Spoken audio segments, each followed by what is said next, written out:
Hi there, my name's Patrick, and I'm a college student currently attending Art Appreciation with Professor Paula King.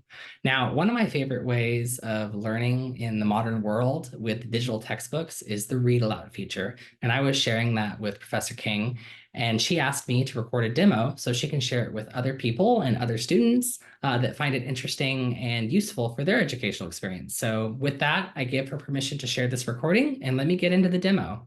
So we'll start by sharing my screen where I already have my digital textbook pulled up. Now, right off the bat, let's go up to the top right corner where you see those three dots running long ways. Click that for the more options menu, and the item we want is right at the top, read aloud. When you click it, you'll get this little control module at the top center. Now, before we get started, I want to first call out the settings at the top left of the module. So clicking that will give you some different control features. You can adjust the voice, you can adjust the speed, and the most important thing for me, you can adjust the content that it's going to read. I prefer the simplified reading mode. That's going to focus on the text of the textbook, and it's not going to read the small print. Now, when I say small print, what I'm talking about is right down here. You see that little bit of small print there. I don't want it to read that. The other thing it's not going to do is it's not going to give an audio description of the photo. In the detailed mode, it'll actually highlight the photo and start reading about it. So with all that information, let's go ahead and dive in. Pressing play, and I want to call out before I do this, see how that's highlighted? Watch what it does. Fresco. With fresco, pigments are mixed with water and applied to a plaster support, usually a wall or ceiling coated in lime-based plaster. Isn't that great? So as the textbook is reading to you and you're hearing the words spoken, you're also able to follow along and read along with the textbook. It really helps me stay focused and stay on track. And I don't let myself get distracted by other things. And if I do get distracted, there's more cool features. Let's dive into them. So pressing play. Plaster. Maybe I already read that part, so I want to skip forward. See how it keeps highlighting as we're skipping forward? So while Raphael used the architecture of the Vatican Palace to frame his tranquil, idealized scene, Orozco.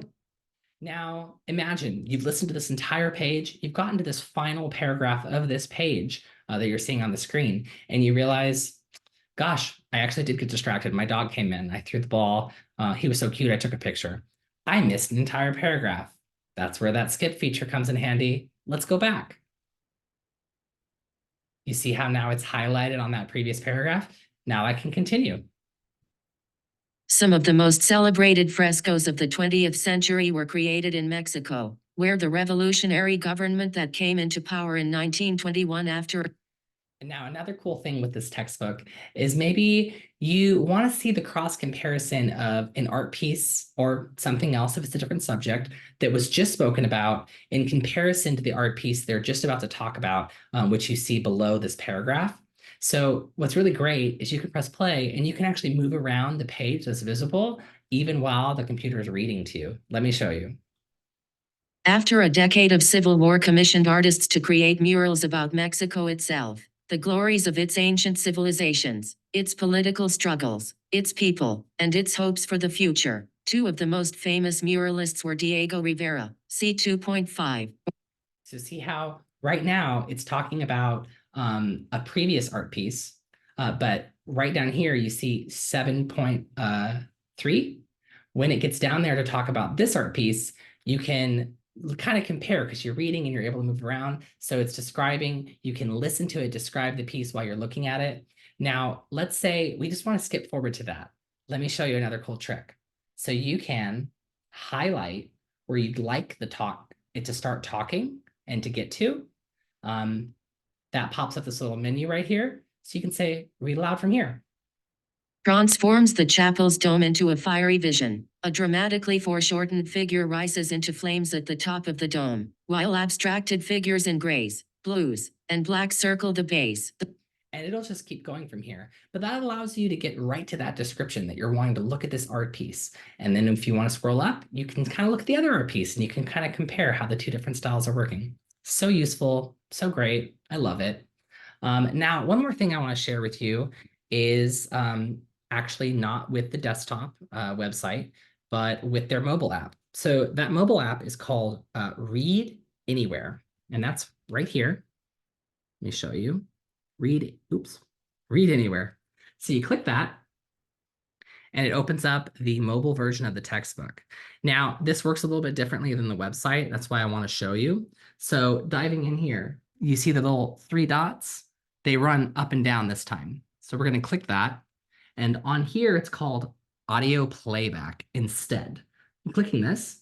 Page 291, Chapter 13, Architecture. In this chapter, you will learn to Low 1 explain structural. A little different, right? So the control module is at the bottom. You have the speed control, you have the stop button, and you have the play button. Now, did you see what happened when I clicked off? Well, let me show you that again. So to get the control bar at the top, when you're scrolling, you lose it. But if you just tug down just a little bit, it comes back. So clicking here. In this chapter, if you choose, Low 1 explain. If you scroll or if you adjust the screen, it automatically turns off. So it's not as user-friendly as the desktop version where you're able to scroll around and explore. But where this version comes in handy for me is when I'm out and about. Maybe I'm driving. And so I can put that on over my car audio and I can just listen to the textbook when I would otherwise be commuting. That's 30 minutes for me in the morning that I'm getting textbook information. And while I can't really look closely at the art pieces because I'm driving and you can't use your phone like that when you're driving, you can still hear all the context and the information. And then when you get to the office or when you get home that night, you can follow up and you can look at the textbook and you can look at the art pieces and you can do like a little quick refresher and you gain that time. Another great spot and my favorite for mobile study at the gym. I can hop on the treadmill, put my phone in front of me, pop my earbuds in, and I can go ahead and play the book on my textbook. I can see the artwork. I can do everything. You don't get that cool highlight feature as it scrolls down, but it's still really wonderful and it's been invaluable for me. So that's my little presentation on the benefits of the Read Aloud feature. I hope you found it useful and I hope it helps you while you study. And I just wish you the best. Thanks so much.